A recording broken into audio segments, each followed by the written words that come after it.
माननीय सदस्य श्री असादुद्दीन ओवैसी जी। Thank you, madam. Madam, the Places of Worship Act 1991 Act imposes a non-derogable obligation towards enforcing a commitment to secularism under the Indian Constitution. The law is hence a legislative instrument designed to protect the secular features of the Indian Constitution, which is one of the basic features of the Constitution. Non-derogation is the foundational feature of the fundamental constitutional principles of which secularism is a core component. The Places of Worship Act is thus a legislative intervention which preserves non-derogation as an essential feature of our secular values.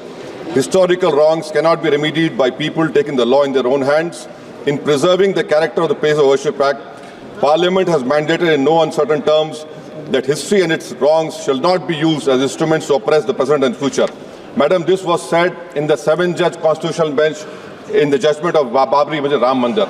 I demand from the government that to execute the laws made by Parliament, its non-enforcement is a violation of Parliament's sovereignty. Madams, 12 egregious cases have been filed against masjid and dargahs to convert or change their character, which includes Baba Budangi Dargah in Karnataka, Biju Mandil Masjid in Vidisha, Madhya Pradesh, Baduddin Shah Dargah in Bagpat. The Modi government must give a clear answer as to its commitment to implement and defending laws made by Parliament.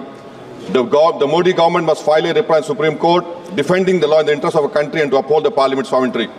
Madam, I demand that this government does not take this country back to the era of 18 and 90s, which was a very dark period in the history of our country.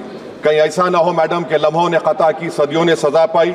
मैं हुकूमत से इस बात का मुतालबा करता हूं कि ऐसी तंजीमों की हरगिज सियासी तौर पर सरपरस्ती ना करें जो इस मुल्क को कमज़ोर करना चाहते हैं। बहुत बहुत शुक्रिया।